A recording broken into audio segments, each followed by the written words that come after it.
The dry wind of KL-9 swept across the cracked red plateau, carrying fine dust that stung even through sealed suits. This was the outer rim of known space, a forgotten rock with veins of rare minerals buried deep. The Viren Dominion had claimed it weeks ago from orbit. Now their ships hung above like dark spears, and their warriors had come down to take what was theirs. Commander Zorath stepped off the landing ramp first. He stood over 8 feet tall, his body covered in thick natural plates that shifted like living stone. Blue energy lines ran along his arms, feeding the long lance he carried. The weapon hummed softly, ready to burn through anything in its path. Behind him, 50 elite troops formed ranks. Each one looked much like him, tall, armored by birth, eyes glowing faint yellow under heavy brows. They moved with the confidence of conquerors who had taken dozens of worlds before this one. Their scans had shown only a small human presence.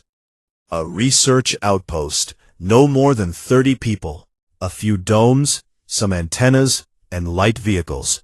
No heavy defenses, no fleet in orbit. The humans were soft, short-lived things without natural armor or energy weapons. Zorath's officers had laughed when the data came in. They will run or die, one said. Either way, quick work. Zorath raised his lance and pointed toward the distant cluster of low buildings. The outpost sat in a shallow basin, surrounded by jagged rocks. It looked tiny against the wide empty land. Broadcast the demand, he ordered. A tech officer activated the external speaker on their lead transport. The voice boomed out in standard trade tongue, translated by machines into the human language. This world belongs to the Viren Dominion. All human personnel will surrender weapons and leave the surface within 1 standard hour. Resistance will be met with full force. You have been warned. The message echoed across the plateau and faded into silence. No reply came. No ships lifted. No alarm sounded from the outpost. Zorath tilted his head. He expected fear, perhaps a desperate message begging for terms. Instead, nothing. He signaled his troops. They advanced in a wide line, boots crunching on loose stone. Energy lances glowed brighter as they walked. The wind tugged at their cloaks, but the warriors paid it no mind. They had faced storms, beasts, and armies before. A handful of humans would not stop them. Inside the main dome of the outpost, Captain Daniel Hayes stood at the central console. He was average height for a human, with short brown hair and calm gray eyes. He wore the standard gray jumpsuit of the United Nations Colonial Service, sleeves rolled up. Around him, the control room was quiet. Screens showed the approaching aliens in clear detail. Red threat markers blinked, but no one panicked. Lieutenant Karen Brooks leaned over one display. She had sharp features and dark hair tied back in a tight bun. "They are spreading out," she said in a low voice. 50 of them, heavy infantry class. Their lances read as plasma-based. Range about 200 meters effective. Daniel nodded once. "Good. Let them come closer." Sergeant Robert Klein stood near the door, arms crossed. He was broad-shouldered, with a scar across one cheek from an old mining accident. "Captain, we could hit them now from the outer turrets. Pick off half before they know what happened." Daniel shook his head. "Not yet. We wait." Karen glanced at him. "You sure? They look ready to burn the place down." "They think this is just a station," Daniel said. "Let them keep thinking that." He turned to the comm panel. "All personnel, this is Hayes. Go to shelter protocol. Non-combatants underground now. Marines, stand by at your posts, but hold fire. Repeat. Hold fire." "Copy. Sheltering. Marines in position. Engineers moving to level 3. The dome emptied fast. People moved with practice steps. No running, no shouts. They had drilled this many times. Families with children went first, down the wide elevator shafts that led below the surface. Marines in light armor took up spots behind reinforced walls, rifles ready, but not raised. Outside, Zorath's line reached the edge of the basin. The outpost was now only 400 meters away. He could see the domes clearly, 3 large ones connected by short tunnels, a landing pad with 2 small shuttles, solar arrays glinting in the weak sun. Still no movement. No humans came out to talk or fight. One of his officers growled. They hide like prey. Pathetic. Zorath felt a small twist in his gut. Something was wrong. Prey usually ran or begged by now. These humans stayed silent. He raised his lance higher. Fire a warning shot. Show them we mean business. A trooper near the front aimed and released a lance bolt. The plasma streak burned white-hot across the sky and slammed into the ground 50 meters from the nearest dome. Rock exploded upward in a shower of dust and sparks. The crater smoked. Still no response. Zorath's yellow eyes narrowed. They mock us, he said. Advance faster. We will drag them out. The troops picked up speed. Their heavy steps shook small stones loose. Energy fields shimmered around them for extra protection. They expected screams or laser fire any second. Below ground, Daniel watched the external cameras. The aliens moved like a slow wave toward the outpost. Karen stood beside him, tracking their path. They are committing now, she said. Full encirclement pattern. Robert grunted. Arrogant bunch, spreading thin across the whole plateau. Daniel allowed a small smile. That's what we want. He tapped a command into the console. Deep vibrations started far below. Low rumbles that only the sensors picked up at first. The ground stayed still on the surface, but machines long buried began to wake. Status on primary systems, Daniel asked. An engineer's voice came over the internal line. It was Matthew Ellis, calm as always. Reactors at 80%, shields charging, silos 1 through 12 unlocked. Ready when you are, sir. Good, Daniel said. Keep it quiet a little longer. Outside, Zorath stopped his advance at 200 meters. The domes loomed larger now. He could see details. Small flags with the United Nations symbol flapping in the wind. A few parked rovers, lights on in the windows. But no humans. He activated his comm to the fleet above. No resistance yet. They may have fled underground. We will breach and search. The reply came quick. Proceed. Claim the site for the Dominion. Zorath lowered his lance. Form breach teams. Target the main dome. Burn through if needed.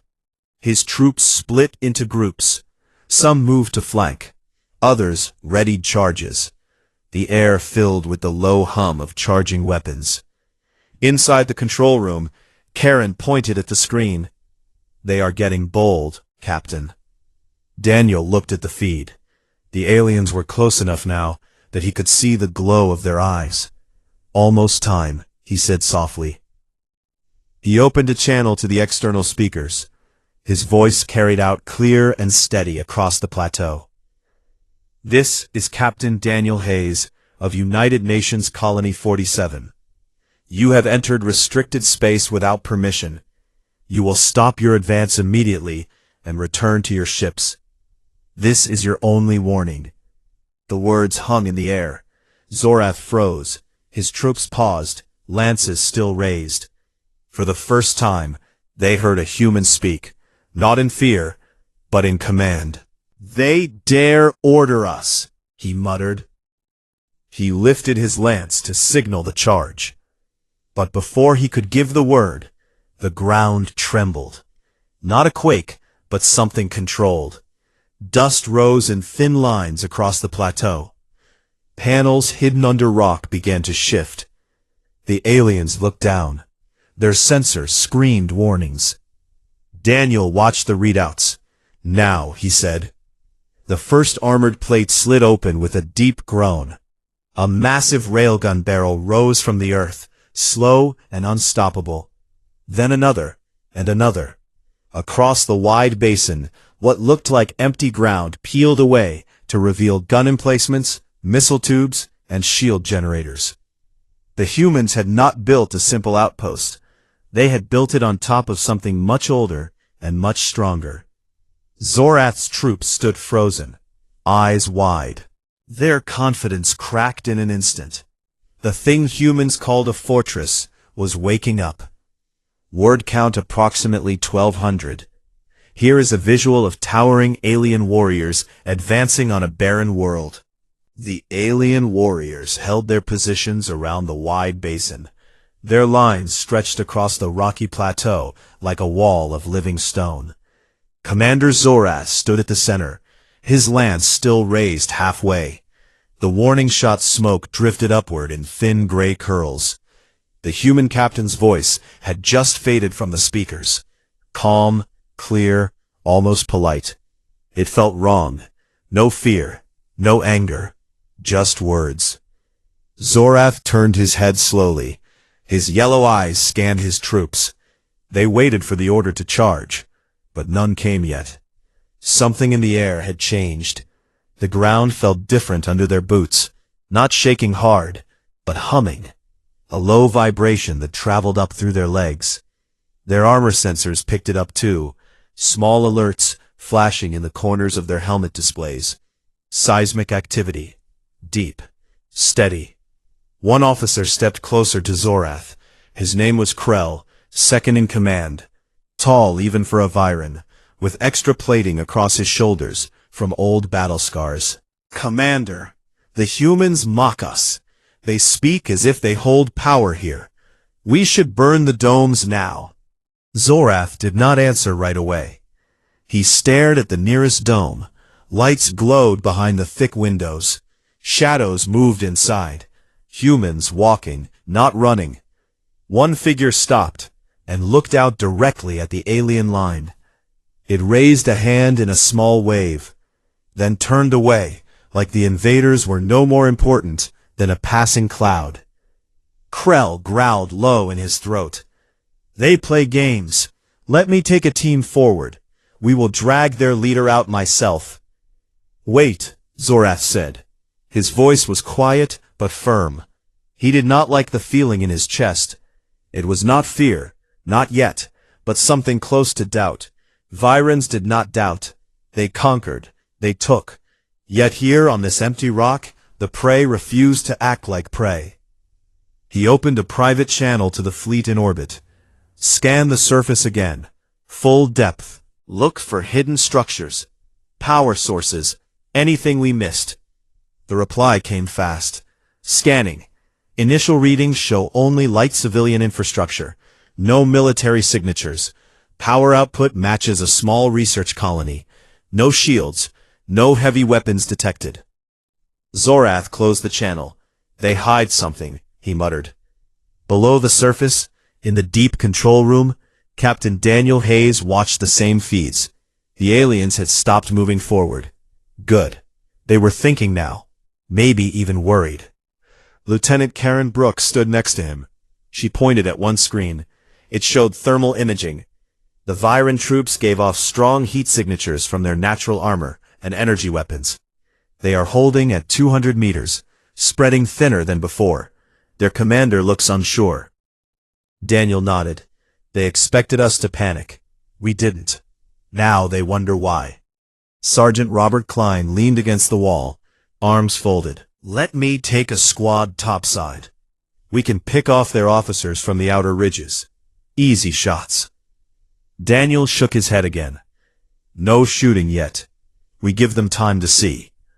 Karen raised an eyebrow. See what? The truth, Daniel said. He turned to the engineer panel. Matthew, how long until primary systems are green? Matthew Ellis's voice answered from deeper levels. He sounded relaxed, like he was checking a shopping list. Reactors at 92%. Main shield grid online in 3 minutes. Silo doors unlocked and pressure equalized. Rail batteries charging. We can bring up the first layer whenever you say, Captain. Keep it slow, Daniel replied. Let them feel it build. Above ground, the low hum grew louder. Small stones on the plateau started to bounce gently. Dust rose in thin lines along invisible seams in the rock. The Virans looked down at their feet. One trooper stepped back. Another gripped his lance tighter. Zorath felt the vibration in his teeth now. His helmet display updated. Multiple seismic sources, all under the outpost. Not natural. Controlled. He turned to Krell. Pull back 50 meters. Form defensive circle. Something is wrong. Krell hesitated. Retreat? From humans? Not retreat, Zorath snapped. Caution, do it. The order passed down the line. The aliens stepped back slowly. Their formation tightened. Lances stayed ready, but points lowered slightly. Eyes darted to the ground, to the domes, to each other. Inside the control room, Karen smiled for the first time. They are backing up. Look at their posture. Tense, scanning everything. Robert chuckled. Big tough warriors, scared of a little rumble. Daniel kept his eyes on the main screen. They are not scared yet. Just confused. We need to push that confusion. He tapped a command. External lights on the domes dimmed slightly. Then, bright floodlights snapped on, aimed not at the aliens, but upward, lighting the whole plateau like daylight. The effect was simple but strong. Every crack, every shadow, every hidden line in the rock became clear. Zorath shielded his eyes for a second.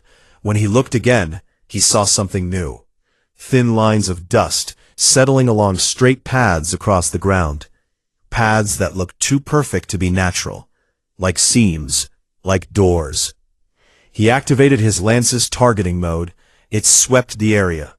The weapons computer tried to classify what it saw. Failed. Too many unknowns. Power readings spiked suddenly. Deep below, massive energy flow. Not weapons yet. Preparation. Commander, Krell said, voice lower now. The fleet reports the same. Power surge under the outpost. No visible source. They say it matches old human military patterns from records. But those were supposed to be gone centuries ago. Zorath's plates shifted uneasily. The expansion wars? Krell nodded. The ones where humans buried fortresses under entire planets. The ones we thought were myths after we took their core worlds. Zorath stared at the outpost. The humans inside moved like nothing was wrong. One engineer, a woman with short hair, walked out onto a small platform carrying a tablet. She checked something, nodded to herself, then went back inside. No fear, no hurry. They knew we were coming, Zorath said slowly. They chose not to run. Krell's voice dropped to a whisper. Because they do not need to. The ground trembled again, stronger this time.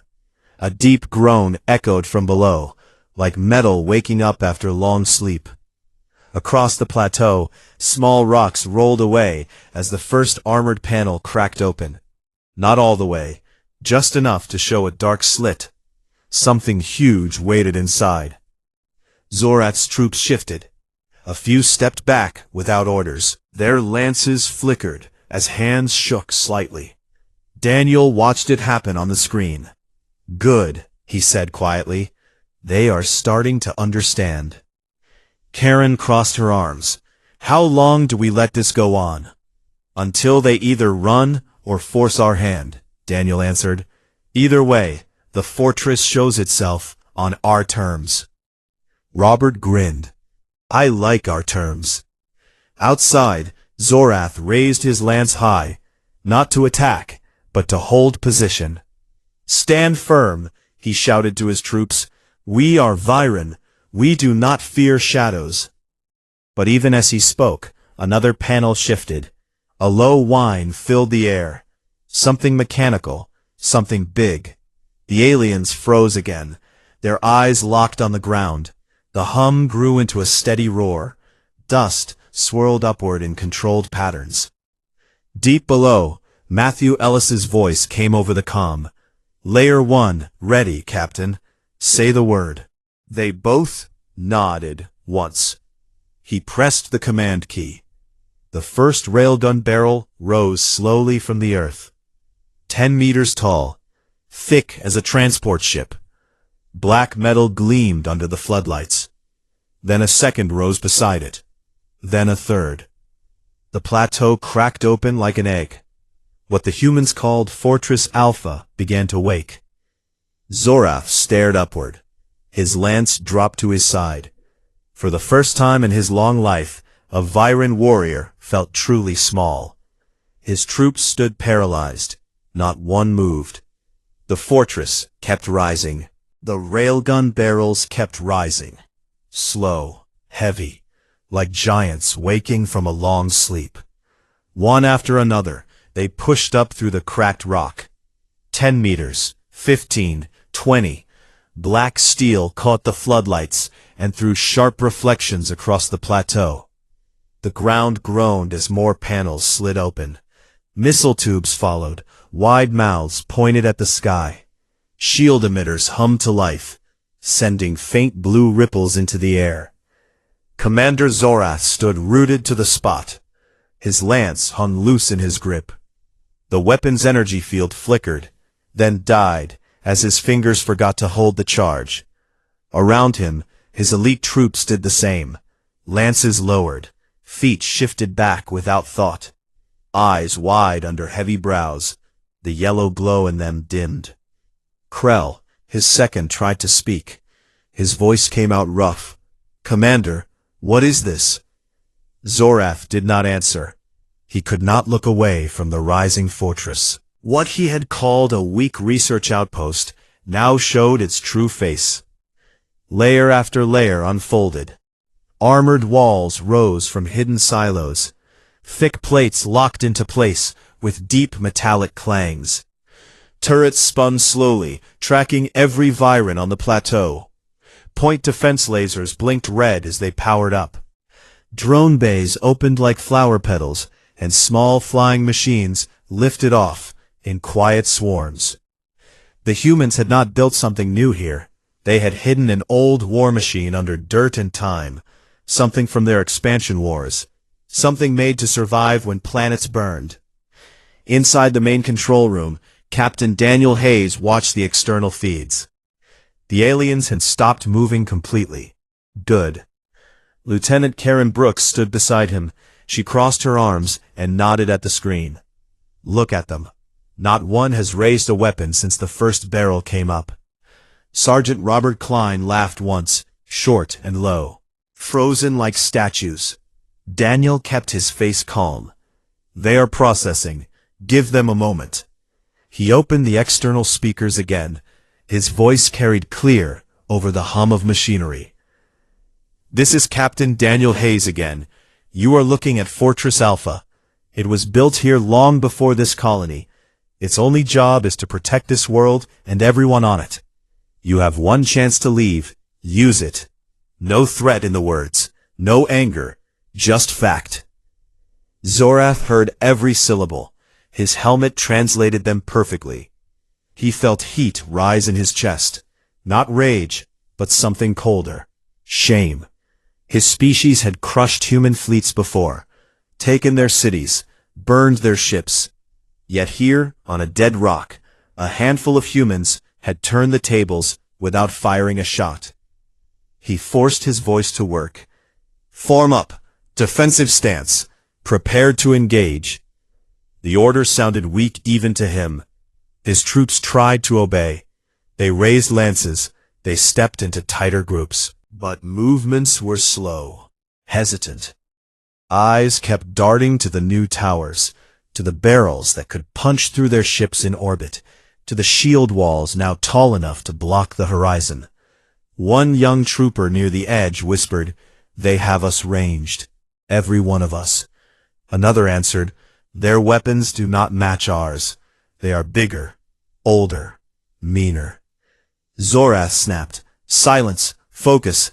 But the doubt spread fast. Their tactical overlays flooded with red. Threat icons covered the plateau. Railguns, missiles, lasers, automated turrets, drone swarms, power readings off the scale. The fortress did not just defend, it dominated. High on one rising platform, Sergeant Emily Torres stepped out into view. She wore light combat armor, helmet off. Short black hair moved in the wind. In one hand, she held a tablet. In the other, a metal mug of coffee. Steam rose from it. She leaned on the railing and looked down at the aliens. Then she raised the mug in a small toast. Smiled. Waved like she greeted neighbors. The sight broke something in the Viren line. A trooper dropped his lance. It clattered on the rock. Another followed. Then 3 more. The clatter spread. Krell stared at Emily. She drinks while we stand here? Zorath felt his plates tighten. She knows we cannot touch her. Below ground, Matthew Ellis monitored the deep reactors. His voice came over the comm, steady. All systems green, Captain. Main cannon Thunder Hub at full charge. We can fire if needed. But shields are up. They cannot hurt us. Daniel nodded. No firing unless they force it. We show strength, not blood. Karen watched the feed of Emily waving. That was mean, but effective. Robert grinned. Best part of the job. Outside, Zorath tried one last time. He raised his lance high. Blue energy flared along its length. Viren Dominion. We do not bow to tricks. Advance. Take the fortress. A few troops stepped forward. Not many. Their steps were short. Lances shook. One fired a wild plasma bolt. It streaked toward the nearest railgun tower. The fortress answered instantly. A point defense laser snapped on. Red beam met blue plasma in midair. Both vanished in a flash. No damage. No mark. The trooper who fired stepped back fast. His lance dropped to half power. Zorath lowered his own weapon. Slowly. The energy field died. He looked up at the human platforms. Engineers moved there now. Matthew Ellis appeared on one tower, checking a panel. Lisa Grant joined him on another, carrying tools. They talked, pointed, laughed at something, like this was a normal day. The Virens watched humans work, while death machines rose around them. Zorath felt the weight of it all. His fleet above could not help. Scans showed the fortress had anti-orbital reach. One wrong move, and ships would burn before they could flee. He opened a channel to his officers, voice low. Hold position. Do not fire. We observe. Krell stared at him. Observe? We came to conquer. Zorath met his eyes, and we found something we cannot conquer today. Silence fell over the plateau. Wind moved dust between the aliens and the fortress. The railguns stayed trained. Missiles stayed ready. But no one shot. Inside, Daniel leaned back in his chair. They stopped. Karen exhaled. They get it now. Robert stretched his arms. Took them long enough. Daniel looked at the main screen. 50 tall warriors stood frozen, weapons down, heads low, pride broken in minutes. He spoke into the comm. All stations stand by. No aggressive moves. Let them decide. The fortress waited. Quiet now, but awake, ready. Zorath stared at the human domes. At the woman with the coffee mug, still watching them. He knew what came next. Retreat or death. The choice was clear. The alien warriors stood paralyzed after witnessing what humans call a fortress. And they would never forget it. The plateau had fallen silent, except for the low hum of the fortress systems. Wind moved dust in slow circles between the frozen Viren line and the rising walls of steel. Every railgun barrel now stood tall, black and unmoving. Missile tubes stayed open, ready. Blue shield ripples danced faintly in the air, like heat over hot stone. The drone swarms hovered above, small lights blinking as they scanned. Nothing moved on the human side. Nothing needed to. Commander Zorath felt the weight of his own armor more than ever. The natural plates that had always protected him now felt heavy, useless. His lance rested point down against the rock. The energy field had gone dark long ago. He looked left and right at his troops. 50 elite warriors, conquerors of worlds. Now they stood like statues carved from the same red stone around them. No one spoke. No one shifted weight. Eyes stayed locked on the fortress. His breathing came fast through the helmet vents. "Commander," he whispered, "we cannot win this. Their range covers the entire landing zone. Our ships, if we signal retreat, the fortress will see it as flight. If we attack, we die here." Zorath did not turn. "I know." He forced his gaze upward. High platforms had extended from the main structure. Humans walked there freely now. No armor on most of them, just jumpsuits, tools in hands. One engineer, Lisa Grant, knelt by a control panel on a turret base. She adjusted something with a small wrench, then stood and wiped her hands on her pants. She looked down at the aliens, shrugged, and went back to work. Another platform held Sergeant Emily Torres again. She had finished her coffee. The empty mug sat on the railing beside her.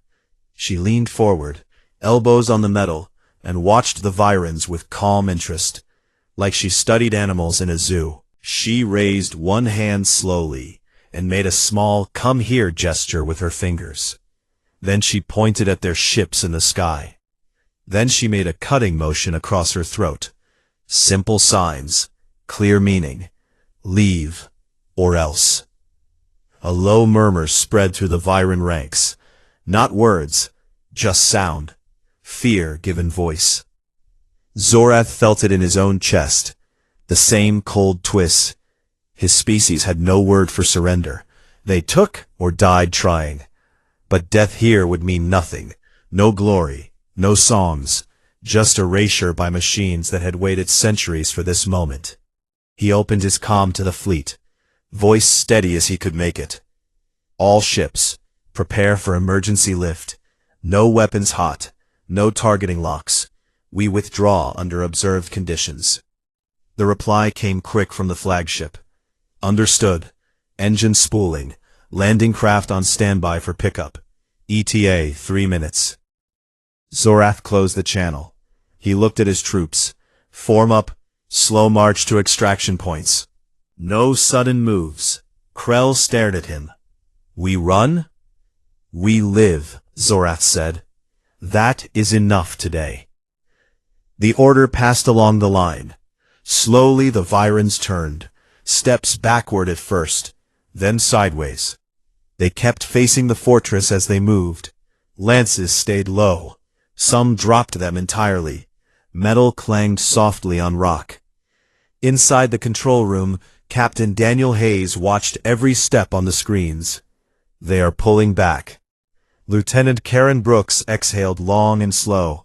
No shots fired. No blood. Sergeant Robert Klein shook his head with a small smile. "They look broken. Never seen anything like it." Daniel kept his eyes on the main feed. They came expecting easy meat.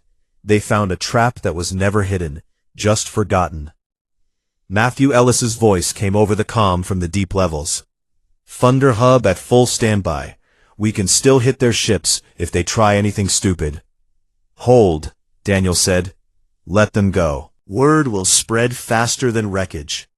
Outside, the Virans reached their landing craft. Ramps lowered. Troops filed in without looking back. Zorath stayed last. He stood alone for a moment on the open ground. Wind tugged at his cloak. He looked up at the fortress one more time. The structure had stopped rising. Now it loomed complete. Walls thick enough to stop asteroids. Towers tall enough to touch clouds if there were any. Guns silent but ready. Humans moved across the platforms like it was just another workday. Some waved at each other. One laughed at something another said. Zorath felt small. Smaller than he had ever felt. His people had stories of ancient human fortresses, buried things from wars long lost.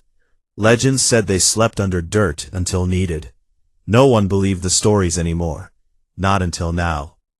He turned and walked up the ramp. the last one aboard. The craft sealed behind him. Engines roared soft. Dust swirled as the ships lifted. Slow at first, then faster. They climbed toward the dark sky where the rest of the fleet waited. Inside the control room, Karen pointed at the ascending dots on the screen. They are leaving clean. No tricks. Daniel nodded. Good. Robert stretched his back. Think they will come back? Not soon, Daniel said, and not without a bigger fleet. But by then, we will be ready again. Matthew's voice cut in. Fortress systems standing down. Silos closing. Shields dropping to minimal. We can button up in 10 minutes. Make it 5, Daniel replied. I want everything hidden before the dust settles. High on the platform, Emily Torres watched the ships climb. She picked up her empty mug and turned to go inside.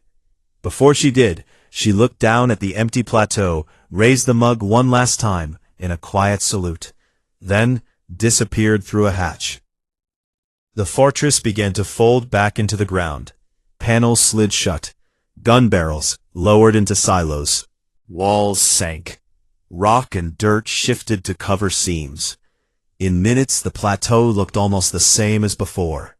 A few low domes, some antennas, solar arrays, nothing to show what slept below. Zorath sat in the command seat of his transport. He stared at the view screen. The planet shrank below. Kale 9, a worthless rock, a place that should have been easy. Instead, it had become a warning. He thought of the human captain's voice, calm, polite, deadly. He thought of the woman with the coffee, the engineers who worked while death waited, the fortress that did not need to brag. His troops sat silent around him. No boasts, no anger, just quiet. The fleet jumped to hyperspace. Stars stretched into lines. The Viren Dominion would hear the story soon. A handful of humans had stopped an invasion without firing once. Zorath closed his eyes. The image stayed. Tall towers, silent guns. Humans who smiled while they held the power of gods. Alien warriors had stood paralyzed, and they would carry that paralysis home. Word count, approximately 1,200. Here is an image of the massive fortress fully revealed. Towering railguns and shield emitters dominating the rocky plateau under bright artificial lights. Another view showing stunned Viren warriors lowering their weapons, backs turned slowly as they retreat toward glowing landing craft ramps. Close-up of a human sergeant on a high platform, empty coffee mug raised in a casual salute as alien ships lift off into the starry sky. Let me know when you want part 5. The alien fleet climbed higher, until the ships became small dark points against the pale sky of Kale 9. Then, they vanished one by one into the jump points, leaving only faint trails of blue exhaust that faded fast. The plateau fell quiet again. Wind blew soft across the red rock. Dust settled back into old patterns. No craters, no burn marks, no signs of battle. Just silence. Below ground, in the main control room, Captain Daniel Hayes sat back in his chair. He rubbed his eyes with one hand. The screens showed clear skies, no threats left in orbit. The fortress had done its job without a single shot fired in anger. Lieutenant Karen Brooks stood next to the main console. She tapped a few keys to log the final sensor data. All Viren signatures gone. Hyperspace jump confirmed. They are not coming back anytime soon. Sergeant Robert Klein leaned against the wall with his arms crossed. A small smile tugged at the corner of his mouth. Bet their commander is still staring at the wall in his cabin, trying to figure out what just happened. Daniel gave a short nod. He will tell his superiors. They will tell others. The story will spread. That is better than wreckage. Wreckage can be explained away. A living witness who saw the truth cannot. Matthew Ellis's voice came over the internal comm from the reactor levels. He sounded tired, but pleased. Fortress systems at standby. Silos sealed. Shields minimal. Rock camouflage protocols engaged. In 5 minutes, the surface will look like it did yesterday. Just another quiet research outpost. Good work, Matthew, Daniel said. Tell your team to take a break. Double rations tonight. Already on it, Captain, Matthew replied. A faint laugh came through the line. Lisa is already talking about making pie.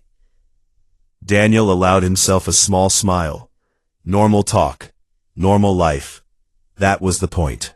The fortress existed so people could keep living like nothing had changed.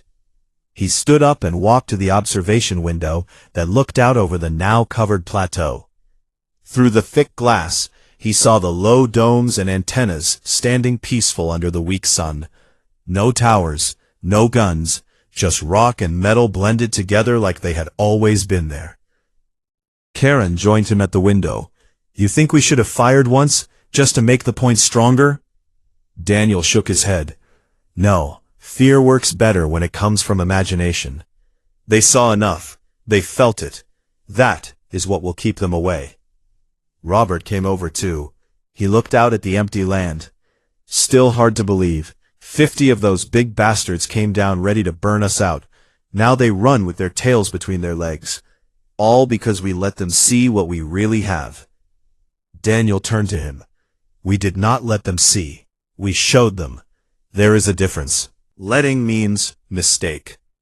Karen crossed her arms. Either way, it worked. No casualties, no damage. Colony safe. Daniel looked back at the screens one last time. The archive log blinked green. Events recorded, timestamped, ready for the next report to Earth. He knew the higher-ups would read it. They would nod, file it, maybe send a quiet commendation. Nothing loud. That was how things worked out here. Quiet strength, hidden power, ready when needed. He opened a channel to the whole colony. His voice stayed calm and even. All personnel, this is Captain Hayes. The threat has left the system. Fortress Alpha is standing down. Return to normal operations. Non-essential personnel may resume surface activities. Thank you for your calm and discipline during the alert. Dinner will be served in the main hall at 1900. Extra dessert for everyone. A soft cheer came back over the comms. Voices overlapped. Kids laughing. Someone started humming an old tune. Life moving forward. High on what had been one of the gun platforms, now folded away, Sergeant Emily Torres stepped out of a side hatch. She carried her empty coffee mug in one hand. The wind played with her short hair. She looked across the plateau where the Virans had stood. Nothing left but footprints in the dust.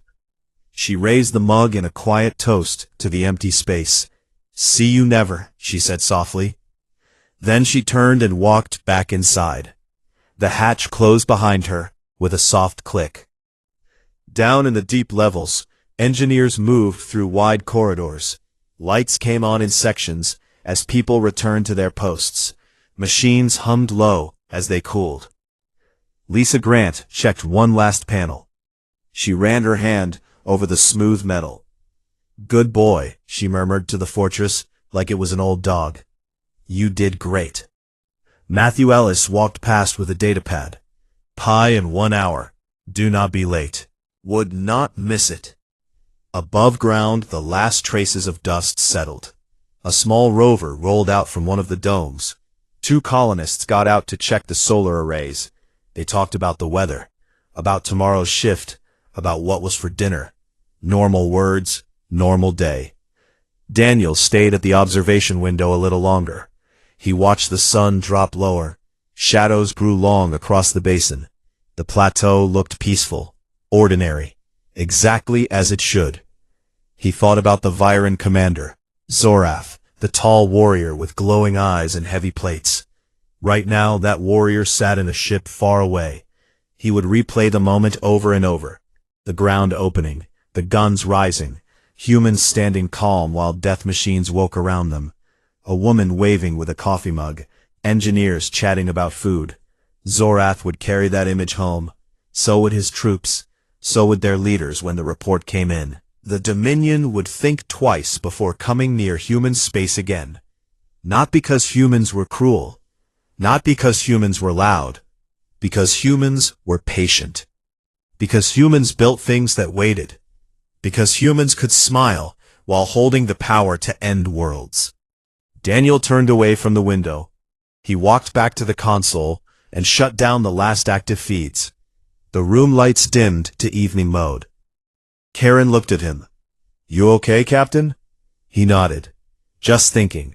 Sometimes the best victory is the one no one has to die for." Robert clapped him on the shoulder. "And sometimes it is the one where the other side sees exactly what you call a fortress." Daniel gave a quiet laugh.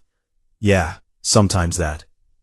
The three of them walked out of the control room together. The door slid shut behind them. Lights went low. The fortress slept again. Deep under the rock. Silent. Waiting. Outside, the wind kept blowing. Stars came out one by one. Kale 9 turned slow in the dark. Alien warriors had stood paralyzed after witnessing what humans call a fortress. And the memory of that moment would last longer than any battle scar. Here is an image of the rocky alien plateau at sunset. Low domes and antennas standing quiet under a starry sky. No trace of the massive fortress left visible. Another view, showing a small group of human colonists walking across the calm surface, talking casually as the sun dips low. Final scene of a lone human figure on a dome platform, raising an empty coffee mug toward the fading alien ship trails in the distance. That completes the story in 5 parts. Let me know if you want any changes, expansions, or a new story.